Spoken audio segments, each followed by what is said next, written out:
degdeg ah war dhalinyaradii Soomaalida matalaysay maanta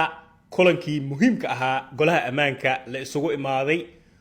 waray sheegeen ummadda Soomaaliyeed gaar ahaan inta qadiida ay ku weyntahay aad ugu farxi doonto Itoobiya waxa la yiri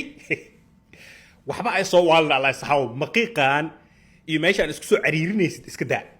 11,000 ee ciidanka ka qayb noqon doona oo mar hore go'aankeeda la gaaray Itoobiyaanka asagoo meesha fadhiyo caalamkii oo fadhiyo indhaha loo saaray runtu waxa la yiri dhalinyaradan horta dhalinyaradan indhaha lagu hayo sharaf iyo karaamo Soomaalinimada ma dhiman saaxiib waa noosha walaa raggaas maanta waan difaacin war maanta wara idin haya kulli sida ogtiin kulanku u dhacay Itoobiyaankii saddexdooda nin Soomaalidana saddex nin wallahi wiligay Itoobiya meel ay ugu guuleysan maanta ka hor aniga markin meesha wala fadhiya adduunka oo dhan fadhiya Shiina fadhiya Korea fadhiya Suruuci Mareykanka fadhiya adduunka oo dhan fadhiya waa golaha ammaanka waaye marka hadalku waxa qaatay wiilasha Soomaaliyeed si wanaagsan aqyaarnimo ah sharaf iyo karaamo u hadleen dhibaatooyinka jiro sababta loogu baahan yahay ciidamadan AU somta soo socotay waxa soo dhan horta ka shaqeeyaan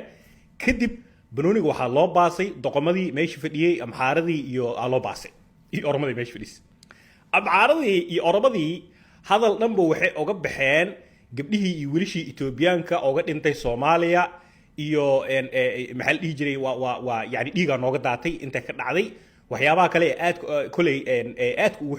ugu adkaysteen Itoobiyaanka waxa kamid ahay in kulaha waxa bilaawatay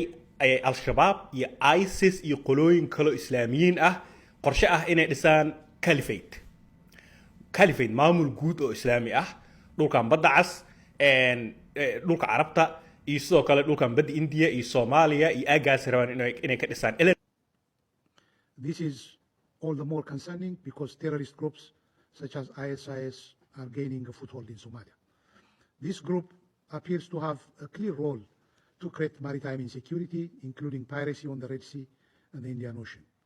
Al-Shabaab has also enhanced its ability to mobilize resources and finance from within and outside Somalia. It also acquires advanced weaponry and equipment. Thanks to the ultimate sacrifices paid by Ethiopia's finest sons and daughters, alongside the sisterly troop contributing countries, we have seen encouraging progress over the years. Ethiopia stands ready to continue its role in the post-ATMIS mission. Therefore, extra-regional actors that have no constructive role in the region and in fighting terrorism in Somalia should be advised to abandon their reckless pursuit. meesha waxa fadhiyo Itoobiyaankan wuxuu rabaa luqad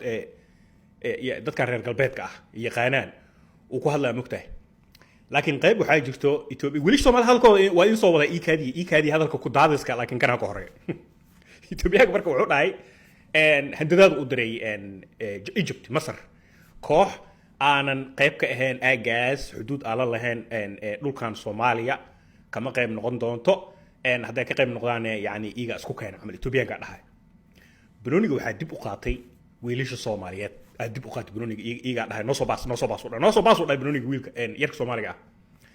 wiilka Soomaaliga markuu Bruniga qabsaday waa meesha maanta kursiga ka kacay sidii ina gool dhalin oo kale aan farxay. That period our regional partners from three contributing countries have shown remarkable solidarity, pledging to maintain our necessary force of 11,000 troops of AWESOM. This commitment addresses any security vacuum created by Ethiopia while sustaining progress in the fight against Al-Shabaab in the country. In that vein, we emphasize that the current AWESOM troop allocations are completed through bilateral agreements which have been in place in November. wiilka Soomaaliga wuxuu yiri dhageyso dhahay bisha November hadda la soo dhaafay go'aanka la qaatay 11,000 oo ciidanka ka mid noqon doono AWESOM ee soo socda Itoobiyaano adna ma ku jirtid thank you no thank you waxa kale oo wiilka Soomaaliga uu sheegay 11 bilood aan nafta noo keentay inuu dhahay January ka soo bilaaw ilaa hadda bishan si dhamaanayso adii 12 bil badina qaadanaa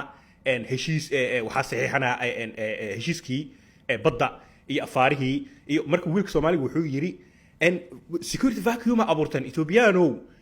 al-shabaab ma bala dagaalamo Simbo anagaaba noo soo gurgurinaysan dhul qaadasho iyo bad iyo balaayo ku mashquulsheen marka sidaas awgeed booskii ciidamo in nabad ilaalin ahaan amisoontii la sheegayay booskeedii waa gabteen wax qabateen 11 bilood la soo dhaafay baratay ma jirto wiilku wuxuu yiri waxa u mahad celinaynaa saddexda dal kale ku tabarucay yani wuxuu ka hadlayaa u fahmay Uganda iyo Djibouti iyo Rwanda iyo Burundi uu ka hadlayaa uu yiri kuwaasa kulay hadartaan amaankii si adkeeyay laakiin 11 kun oo ciidan oo soo socdo Ethiopiano adna kuma jirtid meeshaas booski baneysay la buuxiyay warka idin soo koobo maanta Soomaaliya waxay si rasmi ah u cadeysay ama at least dhalinyaradaas ee noo cadeeyeen in ciidamadii imaan lahay ee nabad sugidda awesome November go'aankeeda la gaari tiradiina la haayo sida loo kala qaybsaday la ogyahay Ethiopiano adna ma ku jirtid Allah ilaahayow run ka dhig hadalkaas ilaahow run ka dhig almuhim sheekada wataasa waxa leenahay hambalyo dhalinyaradaas ha isku soo sharxaan madaxtinimo uma baahnin waxaan meesha noo joogo ruusaarahan madaxweynahan gudoomiyaha baarlamaanka walaha u baahan raggaas u baahannahay noo difaacaya dalka akademiga ah ilaahow dhalinyaradan ha isoo sharxaan ma aqaan qabiilkooda meel waxa ka ogaaya habarita xitaa magacooda ma aqaan